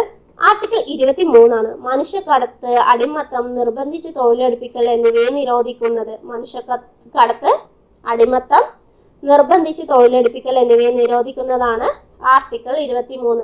പണ്ട് കാലത്ത് നിലവിലുണ്ടായിരുന്നതാണല്ലോ ഈ അടിമത്തം. അടിമയുടെ മകനും അടിമയന്നെ എന്ന രീതി ഉണ്ടായിരുന്നല്ലോ. അപ്പൊ ഇതിനെല്ലാം എതിർത്തുകൊണ്ടാണ് ആർട്ടിക്കിൾ 23 മുന്നോട്ട് വരുന്നത്. ആർട്ടിക്കിൾ 24 ബാലവേല നിരോധിക്കുന്നത്. നമ്മള് കുട്ടികളുടെ അവകാശങ്ങൾ പറഞ്ഞപ്പോൾ ആർട്ടിക്കിൾ 24 കുറിച്ച് പറഞ്ഞിരുന്നു. അതുപോലെ ബാലവേല ഉപയോഗിച്ചിട്ടില്ലാത്ത ഉൽപ്പന്നങ്ങൾക്ക് നൽകുന്ന ഗുണമേന്മ മുദ്രയാണ് റാഗ് മാർക്ക് മുദ്ര എന്ന് പറഞ്ഞു. അതിന്റെ ഉപജ്ഞാതാവ് ആരായിരുന്നു? കൈലാസ് സത്യാർത്ഥി ആയിരുന്നു പറഞ്ഞു. അതുപോലെ ലോക ബാലവേല വിരുദ്ധ ദിനം എപ്പോഴാണ്? ജൂൺ 12-നാണ്. ജൂൺ 12-നാണ് വരുന്നത്. അതായത് 24 ആണല്ലോ ബാലവേല, അതിന്റെ പകുതി ജൂൺ 12 എന്ന് ഓർത്തു വെച്ചാൽ മതി. ഓക്കെ, അടുത്തതാണ് വരുന്നത് മതസ്വാതന്ത്ര്യത്തിനുള്ള അവകാശം. മതസ്വാതന്ത്ര്യത്തിനുള്ള അവകാശം ഏത് മുതൽ ഏത് വരെയാണ്? 25 മുതൽ 28 വരെയാണ് വരുന്നത്. ഇഷ്ടമുള്ള മതത്തിൽ വിശ്വസിക്കുന്നതിനും ആചരിക്കുന്നതിനും പ്രചരിപ്പിക്കുന്നതിനുമുള്ള അവകാശം. അതുപോലെ തന്നെ ഇതിൽ എന്താണ് വരുന്നത് എന്ന് പറഞ്ഞാൽ ഇഷ്ടമുള്ള മതത്തിൽ വിശ്വസിപ്പിക്കുന്നതിനും ആചരിക്കുന്നതിനും പ്രചരണത്തിനുമുള്ള അവകാശം അനുച്ഛേദം 25 പറയുന്നു. ആ 25 പ്രകാരം തന്നെയാണ് ഈ സിഖ് മതസ്ഥർക്ക് അവരുടെ മതാചാരത്തിന്റെ ഭാഗമായി കൃപാണുകൾ ധരിക്കുന്നതിനും കൊണ്ടു നടക്കുന്നതിനുമുള്ള അധികാരം ലഭിച്ചിട്ടുള്ളത്. ഓക്കെ, അപ്പൊ സിഖുകാർക്ക് അവരുടെ മതവിശ്വാസത്തിന്റെ ഭാഗമായി കൃപാണുകൾ ധരിക്കുന്നതിനും കൊണ്ടു നടക്കുന്നതിനും അധികാരം ലഭിച്ചത് ഏത് ആർട്ടിക്കിൾ പ്രകാരമാണ്? ആർട്ടിക്കിൾ 25 മതം പ്രകാരം, സിഖ് മതം പ്രകാരമാണ്. ആർട്ടിക്കിൾ 26 എന്താ പറയുന്നത്? ഇതേ മതക്കാർക്ക് നമുക്ക് ആദ്യം മതം വിശ്വസിക്കാം, അത് പ്രചരിപ്പിക്കാം. അങ്ങനെ പ്രചരിപ്പിച്ചിട്ട് നമുക്ക് എന്ത് ചെയ്യാം? കുറച്ച് ജീവകാരുണ്യ സ്ഥാപനങ്ങൾ കൂടി നടത്താം. അപ്പൊ മതവിഭാഗക്കാർക്ക് മതജീവകാരുണ്യ സ്ഥാപനങ്ങൾ സ്ഥാപിക്കുന്നതിനും നോക്കി നടത്തുന്നതിനുമുള്ള അവകാശമാണ് ആർട്ടിക്കിൾ 26 നമുക്ക് തരുന്നത്. അതുപോലെ തന്നെ ഏതെങ്കിലും പ്രത്യേക മതത്തിന്റെ പ്രോത്സാഹനത്തിന് വേണ്ടി നികുതികൾ കൊടുക്കാൻ നിർബന്ധിക്കുന്നതിനെതിരായ അവകാശമാണ് ആർട്ടിക്കിൾ 27 എന്ന് പറയുന്നത്. നമ്മളുടെ ഇന്ത്യയിൽ എല്ലാ മതങ്ങൾ, നാനാത്വത്തിൽ ഏകത്വം എന്ന് പറയില്ല, എല്ലാ മതങ്ങളും മതേതര രാജ്യമാണ് അല്ലെ. പ്രത്യേകിച്ച് ഒരു മതത്തിനും നമ്മൾ ഇമ്പോർട്ടന്റ് കൊടുക്കുന്നില്ല. എല്ലാവരും ഒന്നാണ് എന്നാണ് നമ്മളുടെ ഇന്ത്യൻ ഭരണഘടന നമുക്ക് ഉറപ്പു നൽകുന്നത്. അപ്പോൾ ഏതെങ്കിലും ഒരു പ്രത്യേക മതത്തിന്റെ പ്രോത്സാഹനത്തിന് വേണ്ടി നികുതികൾ കൊടുക്കാൻ നിർബന്ധിക്കുന്നതിനെതിരായ അവകാശമാണ് ആർട്ടിക്കിൾ 27 എന്ന് പറയുന്നത്. ആർട്ടിക്കിൾ 28 ഗവൺമെന്റ് നടത്തുന്നതോ ഗവൺമെന്റിന്റെ സഹായം സ്വീകരിക്കുന്നതോ ആയ ഒരു വിദ്യാഭ്യാസ സ്ഥാപനങ്ങളിലും മതബോധനം നടത്താനോ മതാചാരങ്ങൾ നിർബന്ധമാക്കാനോ പാടില്ല എന്ന് അനുശാസിക്കുന്നത്. നമ്മൾ ഗവൺമെന്റ് സ്കൂളുകളിലൊന്നും മതപ്രകാരമുള്ള ഒരു മതബോധനം നടത്താനോ അവരുടെ ആചാരങ്ങളൊന്നും ചെയ്യാനോ പാടില്ല. അപ്പോൾ ഇതിൽ ജവഹർലാൽ നെഹ്റു പറഞ്ഞ ഒരു കോട്ട് നമുക്ക് നോക്കാം. ധാരാളം മതങ്ങളുള്ള ഇന്ത്യയെ പോലെ ഒരു രാജ്യത്തെ ഗവൺമെന്റിന് ആധുനിക കാലഘട്ടത്തിൽ മതേതരത്വത്തിൽ അധിഷ്ഠമല്ലാതെ പ്രവർത്തിക്കാൻ സാധ്യമല്ല. നമ്മുടെ ഭരണഘടന മതേതര സങ്കല്പത്തിൽ അധിഷ്ഠമായതും മതസ്വാതന്ത്ര്യം അനുവദിക്കുന്നതുമാണ് എന്ന് പറഞ്ഞതാണ് ജവഹർലാൽ നെഹ്റു. അടുത്തതാണ് സാംസ്കാരികവും വിദ്യാഭ്യാസപരവുമായ അവകാശം 29, 30. ന്യൂനപക്ഷ വിഭാഗങ്ങൾക്ക് വേണ്ടി ഭരണഘടനയിൽ ഉൾപ്പെടുത്തിയിട്ടുള്ള മൗലികാവകാശങ്ങളാണ് സാംസ്കാരികവും വിദ്യാഭ്യാസപരവുമായ അവകാശം. ആർക്ക് വേണ്ടിയിട്ടാണ്? ന്യൂനപക്ഷ വിഭാഗങ്ങൾക്ക് വേണ്ടി. ആർട്ടിക്കിൾ 29 പറയുന്നത് എന്താണ്? ന്യൂനപക്ഷ വിഭാഗങ്ങളുടെ താല്പര്യങ്ങൾ സംരക്ഷിക്കുന്നു. അവർക്ക് എന്തെല്ലാമാണ് ഉറപ്പു നൽകുന്നത്? അവരുടെ ഭാഷ, ലിപി, സംസ്കാരം എന്നിവയുടെ സംരക്ഷണവും പൂർണ്ണമായും സ്റ്റേറ്റിന്റെ കീഴിലോ സ്റ്റേറ്റിന്റെ ധനസഹായത്തോടു കൂടിയോ നടത്തുന്ന വിദ്യാഭ്യാസ സ്ഥാപനങ്ങളിൽ മതത്തിന്റെയോ വർഗത്തിന്റെയോ ജാതിയുടെയോ ഭാഷയുടെയോ അടിസ്ഥാനത്തിൽ ഒരു പൗരനും അഡ്മിഷൻ നിഷേധിക്കില്ല എന്നും പറയുന്ന ആർട്ടിക്കിളാണ് ആർട്ടിക്കിൾ 29 എന്ന് പറയുന്നത്. ആർട്ടിക്കിൾ 30 ന്യൂനപക്ഷ വിഭാഗങ്ങൾക്ക് വിദ്യാഭ്യാസ സ്ഥാപനങ്ങൾ ആരംഭിക്കുന്നതിനും നടത്തുന്നതിനുമുള്ള അവകാശങ്ങളെ കുറിച്ച് പറയുന്നത്. അപ്പോൾ ന്യൂനപക്ഷങ്ങൾക്ക് വിദ്യാഭ്യാസ സ്ഥാപനങ്ങളെ കുറിച്ച് പറയുന്നത് ആർട്ടിക്കിൾ 30. ന്യൂനപക്ഷ വിഭാഗങ്ങൾക്ക് വിദ്യാഭ്യാസ സ്ഥാപനങ്ങൾ സ്ഥാപിക്കുന്നതും ആരംഭിക്കുന്നതിനെയും കുറിച്ച് പറയുന്ന ആർട്ടിക്കിൾ 30 ആണ്. പക്ഷേ ആർട്ടിക്കിൾ 26 പറയുന്ന മതവിഭാഗങ്ങൾക്ക് മതജീവകാരുണ്യ സ്ഥാപനങ്ങൾ സ്ഥാപിക്കുന്നതിനും നോക്കി നടത്തുന്നതിനുമുള്ള അവകാശത്തെ കുറിച്ച് പറയുന്നത്. അപ്പൊ 26 പറയുന്ന മതജീവകാരുണ്യ സ്ഥാപനങ്ങൾ സ്ഥാപിക്കുന്നതിനെ കുറിച്ചിട്ടും, അതുപോലെ ആർട്ടിക്കിൾ 30 പറയുന്ന ന്യൂനപക്ഷ വിഭാഗക്കാർക്കുള്ള വിദ്യാഭ്യാസ സ്ഥാപനങ്ങളെ കുറിച്ചിട്ടാണ്. ഒന്ന് ജീവകാരുണ്യ സ്ഥാപനമാണ് ആർട്ടിക്കിൾ 26. ആർട്ടിക്കിൾ 30 എന്ന് പറയുന്ന ന്യൂനപക്ഷ വിഭാഗങ്ങൾക്കുള്ള സ്കൂളുകളെ കുറിച്ചിട്ടുമാണ് പറയുന്നത്. ഇനി ലാസ്റ്റത്തെയാണ് ആർട്ടിക്കിൾ 32 എന്ന് പറയുന്നത് ഭരണഘടനാപരമായ പ്രതിവിധിക്കുള്ള അവകാശം. ഭരണഘടനാപരമായ പ്രതിവിധിക്കുള്ള അവകാശമാണ് ആർട്ടിക്കിൾ 32 എന്ന് പറയുന്നത്. മൗലികാവകാശങ്ങളിൽ മൗലികമായത് എന്നറിയപ്പെടുന്ന ആർട്ടിക്കിളാണ് ആർട്ടിക്കിൾ 32. ഒരു വ്യക്തിക്ക് തന്റെ മൗലികാവകാശങ്ങൾ ലംഘിക്കപ്പെട്ടാൽ അവ പുനഃസ്ഥാപിക്കപ്പെടുന്നതിന് സുപ്രീം കോടതിയെ നേരിട്ട് സമീപിക്കാനുള്ള അവകാശം നൽകുന്ന ആർട്ടിക്കിളാണ് ആർട്ടിക്കിൾ 32 എന്ന് പറയുന്നത്. ഭരണഘടനയുടെ ഹൃദയവും ആത്മാവും എന്ന് അംബേദ്കർ വിശേഷിപ്പിച്ചത് 32ാം ആർട്ടിക്കിളിനെയാണ്. അപ്പോൾ ഭരണഘടനയുടെ ഹൃദയവും ആത്മാവും എന്ന് അംബേദ്കർ വിശേഷിപ്പിച്ചത് 32നെയും ഭരണഘടനയുടെ ഹൃദയവും ആത്മാവും എന്ന് താക്കൂർദാസ് ഭാർഗവ് വിശേഷിപ്പിച്ചത് ആമുഖത്തെയുമാണ്. രണ്ടും മാറിപ്പോകരുത്. താക്കൂർദാസ് ആമുഖവും അംബേദ്കർ 32ാം ആർട്ടിക്കിളിനെയുമാണ്. അപ്പൊ 32ാം ആർട്ടിക്കിൾ പ്രകാരമാണ് എന്ത് വന്നത്? റിട്ടുകൾ വന്നത്. 32ാം ആർട്ടിക്കിൾ പ്രകാരമാണ് റിട്ടുകൾ വന്നത്. റിട്ട് എന്ന ആശയം ഇന്ത്യ കടമെടുത്തിരിക്കുന്നത് എവിടെ നിന്നാണ്? ബ്രിട്ടനിൽ നിന്നാണ്. റിട്ട് എന്നത് ഒരു ലാറ്റിൻ പദമാണ്. ഭരണഘടനയുടെ 32ാം ആർട്ടിക്കിൾ പ്രകാരമാണ് സുപ്രീം കോടതി റിട്ട് പുറപ്പെടുവിക്കുന്നത്. ഹൈക്കോടതി റിട്ട് പുറപ്പെടുവിക്കുന്നത് 226ാം ആർട്ടിക്കിൾ പ്രകാരമാണ്. 226ാം ആർട്ടിക്കിൾ പ്രകാരമാണ്. അപ്പൊ റിട്ടുകളുടെ എണ്ണം എന്ന് പറയുന്നത് 5 എണ്ണമാണ്. ഹേബിയസ് കോർപ്പസ്, മാൻഡമസ്, പ്രൊഹിബിഷൻ, ക്യോ വാറന്റോ, സെർഷ്യോറാറി എന്ന് പറയുന്നത്. അതുപോലെ ഇന്ത്യൻ പൗരന്മാർക്ക് മാത്രം ലഭിക്കുന്ന മൗലികാവകാശങ്ങൾ ഏതൊക്കെയാണ്? ആർട്ടിക്കിൾ 15, 16, 19, 29, 30. 15, 16, 19, 29, 30 എന്നിവയാണ് ഇന്ത്യൻ പൗരന്മാർക്ക് മാത്രം ലഭിക്കുന്ന മൗലികാവകാശങ്ങൾ.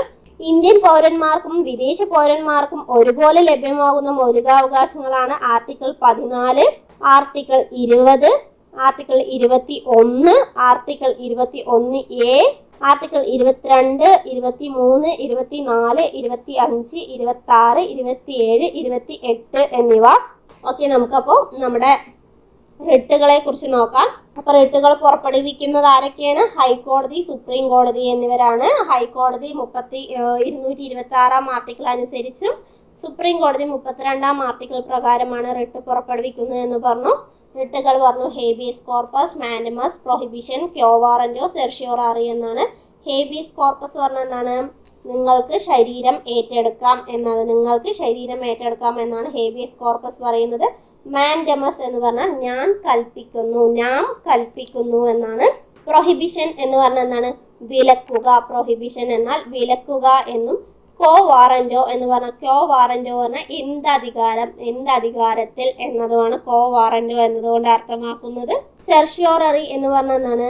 സാക്ഷ്യപ്പെടുത്തുക, വിവരം നൽകുക എന്നെല്ലാമാണ് സെർഷ്യോററി എന്നതിന്റെ അർത്ഥം വരുന്നത്.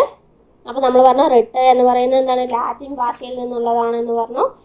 ഹേബിയസ് കോർപ്പസ് എന്താണ്? ഹേബിയസ് കോർപ്പസ് എന്ന് പറയുന്നത് നിയമവിധേയമല്ലാതെ തടവിൽ വെച്ചിരിക്കുന്ന ഒരാളെ മോചിപ്പിക്കുന്നതിനായി കോടതി പുറപ്പെടുവിക്കുന്ന റിട്ടാണ് ഹേബിയസ് കോർപ്പസ് എന്ന് പറയുന്നത്.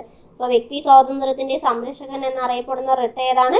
Habeas corpus. ഒരാളെ തടവിൽ വെച്ചാൽ അദ്ദേഹത്തെ മോചിപ്പിക്കുന്നതിനായി കോടതി പുറപ്പെടുവിക്കുന്ന റിട്ടാണ് ഹേബിയസ് കോർപ്പസ് എന്ന് പറയുന്നത്. ഇനി ഈ ഹേബിയസ് കോർപ്പസ് പുറപ്പെടുവിക്കാൻ സാധിക്കാത്ത സന്ദർഭങ്ങൾ ഏതൊക്കെയാണ്? ഈ നിയമം ഇവരെ തടവിൽ വെച്ചിരിക്കുന്നത് നിയമാനുസൃതമാണെങ്കിൽ ഹേബിയസ് കോർപ്പസ് പുറപ്പെടുവിക്കാൻ കഴിയില്ല. അതുപോലെ നിയമനിർമ്മാണ സഭ, കോടതി ലക്ഷ്യങ്ങൾക്കുള്ള നിയമ നടപടിയാണെങ്കിലും ഹേബിയസ് കോർപ്പസ് പുറപ്പെടുവിക്കാൻ കഴിയില്ല. തടവിൽ വെക്കാൻ അവകാശമുള്ള കോടതിയാണെങ്കിലും കഴിയില്ല. തടവ് കോടതിയുടെ അധികാര പരിധിക്ക് പുറത്താണെങ്കിലും ഹേബിയസ് പുറപ്പെടുവിക്കാൻ കഴിയില്ല. ഓക്കെ, അപ്പൊ അടുത്ത എന്താണ്? മാൻഡമസ്. എന്താണ് മാൻഡമസ് എന്ന് പറഞ്ഞത്? ഞാൻ കൽപ്പിക്കുന്നു എന്ന അർത്ഥം വരുന്ന റിട്ടാണ് മാൻഡമസ് എന്ന് പറയുന്നത്. അതായത് ഒരു വ്യക്തിയോട് അദ്ദേഹത്തിന്റെ സ്വന്തം കർത്തവ്യം നിറവേറ്റാൻ പറയുന്നതിനെയാണ് മാൻഡമസ് എന്ന് പറയുന്നത്. അതായത് ഒരു പൊതു സ്ഥാപനത്തിലെയോ അല്ലെങ്കിൽ ഒരു പൊതു ഉദ്യോഗസ്ഥനോടോ അവരുടെ കർത്തവ്യങ്ങൾ നിറവേറ്റാൻ കോടതി അനുശാസിച്ചുകൊണ്ട് കോടതി പുറപ്പെടുവിക്കുന്ന റിട്ടാണ് മാൻഡമസ് എന്ന് പറയുന്നത്. എന്നാൽ സ്വകാര്യ വ്യക്തി, രാഷ്ട്രപതി, ഗവൺമെന്റ്, പാർലമെന്റ് തുടങ്ങിയവർക്കെതിരായി മാൻഡമസ് റിട്ട് പുറപ്പെടുവിക്കാൻ കഴിയില്ല. ആർക്കൊക്കെയാണ്? ഗവൺമെന്റ് അല്ല, ഗവർണർമാർ. സ്വകാര്യ വ്യക്തികൾ, രാഷ്ട്രപതി, ഗവർണർമാർ, പാർലമെന്റ് തുടങ്ങിയവർക്കെതിരായി മാൻഡമസ് പുറപ്പെടുവിക്കാൻ കഴിയില്ല. അടുത്താണ് പ്രൊഹിബിഷൻ. പ്രൊഹിബിഷൻ എന്ന് പറഞ്ഞാൽ എന്താണ്? ഒരു കീഴ്ക്കോടതി അതിന്റെ അധികാര പരിധി ലംഘിക്കുകയോ സ്വാഭാവിക നീതി നിയമങ്ങൾക്കെതിരായി പ്രവർത്തിക്കുകയോ ചെയ്യുന്നതിനെ പ്രാഥമികമായി തടയുന്നതിനുള്ള റിട്ടാണ് പ്രൊഹിബിഷൻ, അതായത് വിലക്കുക എന്നറിയപ്പെടുന്നത്. ക്യോ വാറന്റോ പറഞ്ഞതാണ് ഒരു വ്യക്തി അയാൾക്ക് അർഹതയില്ലാത്ത പദവി വഹിക്കുന്നതിന് തടയുന്ന റിട്ടാണ് ക്യോ വാറന്റോ എന്ന് പറയുന്നത്. പൊതു താൽപര്യ സംരക്ഷണാർത്ഥം ഏതൊരു ഇന്ത്യൻ പൗരനും ക്യോ വാറന്റോ റിട്ടിലൂടെ ഹർജികൾ സമർപ്പിക്കാവുന്നതാണ്. ശ്രീ പത്മനാഭ സ്വാമി ക്ഷേത്രവുമായി ബന്ധപ്പെട്ട് സുപ്രീം കോടതി പുറപ്പെടുവിച്ച റിട്ടാണ് ക്യോ വാറന്റോ എന്ന് പറയുന്നത്. സെർഷ്യോററി. സെർഷ്യോററി പറഞ്ഞാൽ ഒരു കേസ് കീഴ്ക്കോടതിയിൽ നിന്നും മേൽക്കോടതിയിലേക്ക് മാറ്റാൻ ഉത്തരവിടുന്നതാണ് റിട്ടാണ് സെർഷ്യോററി എന്ന് പറയുന്നത്. അപ്പൊ കോടതിയുമായി ബന്ധപ്പെട്ട രണ്ട് റിട്ട് ഏതൊക്കെയാണ്? Prohibition and certiorari. പ്രൊഹിബിഷൻ എന്ന് പറഞ്ഞാൽ ഒരു കീഴ്ക്കോടതി അതിന്റെ അധികാര പരിധി ലംഘിച്ചാൽ അതാണ് പ്രൊഹിബിഷൻ. സെർഷ്യോററി എന്ന് പറഞ്ഞാൽ കീഴ്ക്കോടതിയിൽ നിന്നുള്ള കേസുകൾ മേൽക്കോടതിയിലേക്ക് മാറ്റാനുള്ള ഉത്തരവിടുന്നതിനാണ് സെർഷ്യോററി എന്ന് പറയുന്നത്. ക്യോ വാറന്റോ എന്നാൽ എന്താണ്? ഒരു വ്യക്തി അയാൾക്ക് അർഹതയില്ലാത്ത ഉദ്യോഗം വഹിക്കുന്നതിന് തടയുന്നതാണ്. മാൻഡമസ് എന്ന് പറഞ്ഞാൽ എന്താണ്? മാൻഡമസ് എന്ന് പറഞ്ഞാൽ ഒരാൾ അയാൾ ജോലി ചെയ്യുന്നില്ല എന്ന് പറഞ്ഞാൽ അത് ചെയ്യാൻ കൽപ്പിക്കുന്നതും, ഒരു വ്യക്തി അയാൾക്ക് അർഹതമല്ലാത്ത പദവിയിൽ ഇരിക്കുകയാണ് പറഞ്ഞാൽ, ഒരു വ്യക്തി അയാൾക്ക് അർഹതമല്ലാത്ത ഉദ്യോഗം വഹിക്കുകയാണ് എന്ന് പറഞ്ഞാൽ അതിനെതിരായതാണ് എന്ത്? ക്യോ വാറന്റോ എന്ന് പറയുന്നതും. ഹേബിയസ് കോർപ്പസ് പറഞ്ഞാൽ എന്താണ്? ഹേബിയസ് കോർപ്പസ് എന്ന് പറഞ്ഞാൽ തടവിൽ വെച്ച വ്യക്തികളെ മോചിപ്പിക്കുന്നതിന് വേണ്ടി വ്യക്തി സ്വാതന്ത്ര്യത്തിന്റെ സംരക്ഷകൻ എന്നറിയപ്പെടുന്ന റിട്ട് കൂടിയാണിത്. അങ്ങനെ തടവിൽ വെച്ച, നിയമവിധേയമല്ലാതെ തടവിൽ വെച്ച ഒരാളെ മോചിപ്പിക്കുന്നതിന് വേണ്ടി കോടതി പുറപ്പെടുവിക്കുന്ന റിട്ടാണ് ഹേബിയസ് കോർപ്പസ് എന്ന് പറയുന്നത്. ഓക്കെ, നമ്മളിപ്പോൾ ആർട്ടിക്കിൾ 32 പറഞ്ഞു കഴിഞ്ഞു. ഏകദേശം എല്ലാ റിട്ടിനെ കുറിച്ച് നമ്മൾ പറഞ്ഞു. ആർട്ടിക്കിൾ 33 എന്താണ്? ആർട്ടിക്കിൾ 33 പറയുന്നത് മൗലികാവകാശങ്ങൾ എന്ന ഭാഗം വഴി സേനകൾക്കും മറ്റും നൽകിയിട്ടുള്ള അവകാശങ്ങൾ അവ നിയന്ത്രിക്കാനോ റദ്ദാക്കാനോ ഒക്കെ ഉള്ള അധികാരം ആർട്ടിക്കിൾ 33 പാർലമെന്റിന് നൽകുന്നു എന്ന് പറഞ്ഞു. ആർട്ടിക്കിൾ 34 പറഞ്ഞത് ഏതെങ്കിലും പ്രദേശത്ത് പട്ടാള നിയമം പ്രാബല്യത്തിലായിരിക്കുമ്പോൾ മൗലികാവകാശങ്ങൾക്കു മേലുള്ള നിയന്ത്രണത്തെ കുറിച്ചാണ് പറയുന്നത്. ആർട്ടിക്കിൾ 35 ഭരണഘടനാ പ്രതിവിധിക്കുള്ള വ്യവസ്ഥകൾ നടപ്പിലാക്കാനുള്ള നിയമനിർമ്മാണത്തെ കുറിച്ചും പറയുന്നു. അപ്പൊ നമ്മൾ പറഞ്ഞു ഇന്ത്യയിലെ പൗരന്മാർക്ക് മാത്രം കിട്ടുന്ന ആർട്ടിക്കിളാണ് 15, 16, 19, 29, 30 എന്നിവ. ഏതൊക്കെയാണ്? 15, 16, 19, 29, 30 എന്നിവ ഇന്ത്യയിലെ പൗരന്മാർക്കും വിദേശ പൗരന്മാർക്കും ഒരുപോലെ ലഭ്യമാവുന്ന മൗലികാവകാശങ്ങളാണ്. 14, 20, 21, 21A, 22, 23, 24, 25, 26, 27, 28 എന്നിവ. ഇനി നമുക്ക് ഇന്ത്യൻ ഭരണഘടനയിൽ നിന്ന് കുറച്ച് ചോദ്യങ്ങൾ നോക്കാം. ഇന്ത്യൻ ഭരണഘടനയുടെ ഹൃദയവും ആത്മാവും എന്ന് ഡോക്ടർ BR അംബേദ്കർ വിശേഷിപ്പിച്ചത് എന്തിനെയാണ്? ഭരണഘടന പരിഹാരത്തിനുള്ള അവകാശം. 6 മുതൽ 14 വയസ്സ് വരെയുള്ള കുട്ടികൾക്ക് നിർബന്ധിതവും സൗജന്യവുമായ വിദ്യാഭ്യാസം ഉറപ്പുവരുത്തുന്ന ആർട്ടിക്കിൾ ഏതാണ്? ആർട്ടിക്കിൾ 21. 86-ാം ഭേദഗതി നിയമപ്രകാരം പ്രാഥമിക വിദ്യാഭ്യാസം മൗലികാവകാശമാക്കി മാറ്റിയ ആർട്ടിക്കിൾ ഏതാണ്? ആർട്ടിക്കിൾ 21. മൗലികാവകാശങ്ങളുടെ അടിത്തറ എന്നറിയപ്പെടുന്ന ആർട്ടിക്കിൾ ഏതാണ്? ആർട്ടിക്കിൾ 21. ജീവനും വ്യക്തി സ്വാതന്ത്ര്യത്തിനുമുള്ള അവകാശം. നമ്മൾ പറഞ്ഞു 6 മുതൽ 14 വയസ്സ് വരെയുള്ള കുട്ടികൾക്ക് നിർബന്ധവും സൗജന്യവുമായ വിദ്യാഭ്യാസം നൽകുന്ന ആർട്ടിക്കിൾ 21A ആണ്. നമുക്ക് അവിടെ ടൈപ്പിംഗ് മിസ്റ്റേക്ക് വന്നതാണ്. അതുപോലെ 86-ാം ഭേദഗതി നിയമപ്രകാരം പ്രാഥമിക വിദ്യാഭ്യാസം മൗലികാവകാശമാക്കി മാറ്റിയ ആർട്ടിക്കിളും ആർട്ടിക്കിൾ 21A ആണ്. അപ്പോൾ മൗലികാവകാശങ്ങളുടെ അടിത്തറ എന്നറിയപ്പെടുന്ന ആർട്ടിക്കിളാണ് ആർട്ടിക്കിൾ 21. ജീവനും വ്യക്തി സ്വാതന്ത്ര്യത്തിനുമുള്ള അവകാശം. മൗലികാവകാശങ്ങളിൽ മൗലികമായത് എന്നറിയപ്പെടുന്ന ആർട്ടിക്കിളാണ് ആർട്ടിക്കിൾ 32. ബാലവേല നിരോധനത്തെ കുറിച്ച് പറയുന്ന ആർട്ടിക്കിൾ ഏതാണ്? ആർട്ടിക്കിൾ 24. റിട്ട് പാസാക്കാനുള്ള അധികാരമുള്ളത് ആർക്കാണ്? സുപ്രീം കോടതിക്കും ഹൈക്കോടതിക്കും. റിട്ട് എന്ന ആശയം കടമെടുത്തിരിക്കുന്നത് ഏത് രാജ്യത്ത് നിന്നാണ്? ബ്രിട്ടനിൽ നിന്നാണ്. മൗലികാവകാശങ്ങൾ എന്ന ആശയം കടമെടുത്തത് അമേരിക്കയിൽ നിന്ന്. ഇന്ത്യൻ ഭരണഘടനയിൽ എത്ര റിട്ടുകളാണുള്ളത്? 5 മൗലികാവകാശങ്ങളുടെ ശില്പി എന്നറിയപ്പെടുന്നത് ആര്? സർദാർ വല്ലഭായ് പട്ടേൽ. മൗലികാവകാശങ്ങളെ കുറിച്ചുള്ള പ്രമേയം പാസാക്കിയ കോൺഗ്രസ് സമ്മേളനം ഏതാണ്? കറാച്ചി സമ്മേളനം. 1931 അധ്യക്ഷൻ സർദാർ വല്ലഭായ് പട്ടേൽ. മൗലികാവകാശങ്ങൾ കടമെടുത്തിരിക്കുന്നത് ഏത് രാജ്യത്ത് നിന്നാണ്? അമേരിക്കയിൽ നിന്ന്. ഇന്ത്യയുടെ മാഗ്ന കാർട്ട, ഭരണഘടനയുടെ ആണിക്കല്ല് എന്നറിയപ്പെടുന്ന ഭരണഘടനയിലെ ഭാഗമേത്? ഭാഗം 3 മൗലികാവകാശങ്ങൾ. മൗലികാവകാശങ്ങളുടെ പട്ടികയിൽ നിന്നും എടുത്തു മാറ്റിയ അവകാശം ഏത്? സ്വത്തവകാശം. സ്വത്തവകാശം മൗലികാവകാശം അല്ലാതായത് 44 ഭേദഗതിയിലൂടെ. 1978 44 ഭേദഗതിയിലൂടെ. സ്വത്തവകാശം ഇപ്പോൾ എന്തവകാശമാണ്? ഒരു നിയമാവകാശമാണ്. മേൽക്കോടതികൾ കീഴ്ക്കോടതികൾക്ക് നൽകുന്ന റിട്ട് ഏതാണ്? സെർഷ്യോററി. അന്യായമായി തടവിലാക്കപ്പെട്ട ഒരു വ്യക്തിയെ വിടുവിക്കാൻ ഉപയോഗിക്കുന്ന റിട്ട് ഏതാണ്? Habeas corpus. മൗലികാവകാശങ്ങൾ ഉൾപ്പെടുന്ന ഭാഗം ഏത്? 3. മൗലികാവകാശങ്ങളുടെ ആർട്ടിക്കിൾ എത്രയാണ്? 12 മുതൽ 35 വരെ. മൗലികാവകാശങ്ങൾ ഉൾപ്പെടുന്ന ഭരണഘടനയുടെ ഏത് ഭാഗവും ഭേദഗതി ചെയ്യാൻ പാർലമെന്റിനെ അധികാരപ്പെടുത്തിയ ഭരണഘടനാ ഭേദഗതി ഏതാണ്? 24 ഭേദഗതി. 1971 24 ഭേദഗതി. അപ്പോൾ മൗലികാവകാശങ്ങൾ ഉൾപ്പെടുന്ന ഭരണഘടനയുടെ ഏത് ഭാഗവും ഭേദഗതി ചെയ്യാൻ പാർലമെന്റിനെ അധികാരപ്പെടുത്തിയ ഭരണഘടനാ ഭേദഗതിയാണ് 1921 24 ഭേദഗതി. ഞാൻ കൽപ്പിക്കുന്നു എന്ന അർത്ഥം വരുന്ന റിട്ട് ഏതാണ്? മാൻഡമസ്. സ്വകാര്യ വ്യക്തികൾക്കെതിരെ പുറപ്പെടുവിക്കാൻ സാധിക്കാത്ത റിട്ടുകൾ ഏതാണ്? Mandamus, certiorari, prohibition.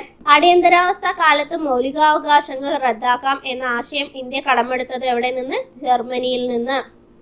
എവിടെ നിന്നാണ്? ജർമ്മനിയിൽ നിന്ന്. ഇവിടെ നമ്മൾ പറഞ്ഞു സ്വകാര്യ വ്യക്തികൾക്കെതിരെ പുറപ്പെടുവിക്കാൻ കഴിയാത്തത് സാധിക്കാത്ത റിട്ടുകളാണ് മാൻഡമസ്, സെർഷ്യോററി, പ്രൊഹിബിഷൻ എന്ന് പറഞ്ഞു.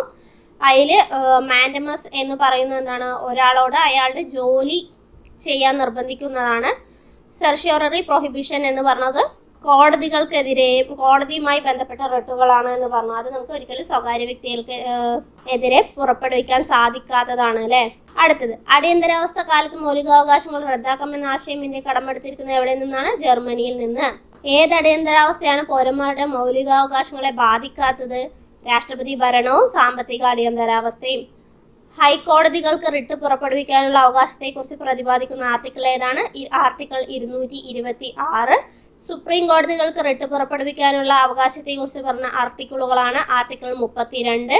പരോക്ഷമായി പത്രസ്വാതന്ത്ര്യത്തെ കുറിച്ച് പ്രതിപാദിക്കുന്ന ആർട്ടിക്കിളാണ് 19(1)(a). ഫോർത്ത് എസ്റ്റേറ്റ് എന്നറിയപ്പെടുന്നത് പത്രമാധ്യമങ്ങളാണ്. ഒരു വ്യക്തിയെ ഒരു കുറ്റത്തിന് ഒന്നിലധികം തവണ ശിക്ഷിക്കാൻ പാടില്ലെന്ന് അനുശാസിക്കുന്ന ആർട്ടിക്കിളാണ് ആർട്ടിക്കിൾ 20. മഹാത്മാഗാന്ധി കി ജയ് എന്ന മുദ്രാവാക്യം വിളിച്ചുകൊണ്ട് പാസാക്കിയ ഭരണഘടനയിലെ ഏക ആർട്ടിക്കിളാണ് ആർട്ടിക്കിൾ 17. അടിയന്തരാവസ്ഥ സമയത്ത് രാഷ്ട്രപതിക്ക് റദ്ദാക്കാൻ കഴിയാത്ത ആർട്ടിക്കിളുകൾ ഏതൊക്കെയാണ്? ആർട്ടിക്കിൾ 20, 21. ഇത് ഉറപ്പുവരുത്തിയ ഭേദഗതിയാണ് 44 ഭേദഗതി. 1978 44 ഭേദഗതി. ആ സമയത്ത് പ്രധാനമന്ത്രി വന്നിട്ട് മൊറാർജി ദേശായും രാഷ്ട്രപതി നീലം സഞ്ജീവ റെഡ്ഡിയുമാണ്. ടൈപ്പിംഗ് മിസ്റ്റേക്ക് കുറെ വന്നിട്ടുണ്ട്, നിങ്ങൾ അതൊന്ന് ശ്രദ്ധിക്കുക, കേട്ട് പഠിച്ചാൽ മതി. അടിയന്തരാവസ്ഥ സമയത്ത് മൗലിക സ്വാതന്ത്ര്യങ്ങൾ റദ്ദാക്കപ്പെടുന്നത് ഏത് ആർട്ടിക്കിളിനെ മുൻനിർത്തിയാണ്? 358. ആർട്ടിക്കിൾ 358. അടിയന്തരാവസ്ഥ സമയത്ത് രാഷ്ട്രപതി മൗലികാവകാശങ്ങൾ റദ്ദാക്കുന്നത് ഏത് ആർട്ടിക്കിളെ മുൻനിർത്തിയാണ്? ആർട്ടിക്കിൾ 359. സ്വകാര്യതയ്ക്കുള്ള അവകാശം മൗലികാവകാശമാണെന്ന് സുപ്രീം കോടതി പ്രസ്താവിച്ച കേസ് ഏതാണ്? KS Puttaswamy case. സ്വകാര്യതയ്ക്കുള്ള അവകാശം ഉൾപ്പെടുന്ന ആർട്ടിക്കിൾ 21. പൊതുസ്ഥലങ്ങളിൽ പുകവലി നിരോധിച്ചത് ഏത് ആർട്ടിക്കിൾ പ്രകാരമാണ്? ആർട്ടിക്കിൾ 21 പ്രകാരം. ഒരു പൗരന് സ്വന്തം ഇഷ്ടപ്രകാരം ജീവിത പങ്കാളിയെ തിരഞ്ഞെടുക്കാനുള്ള അവകാശം ഏതാണ്? ആർട്ടിക്കിൾ 21.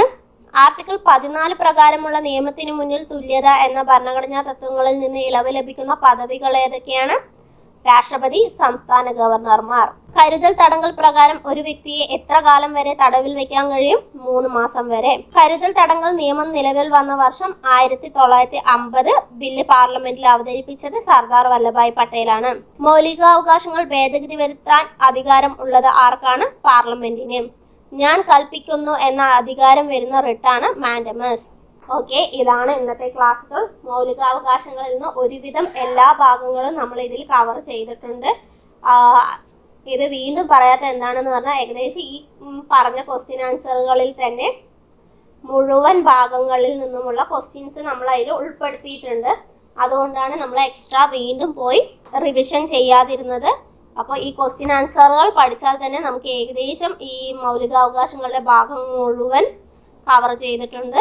ഓക്കെ, നിങ്ങൾക്ക് ക്ലാസ് ഇഷ്ടപ്പെടുകയാണെങ്കിൽ ലൈക്ക് ചെയ്യുക, സബ്സ്ക്രൈബ് ചെയ്യുക.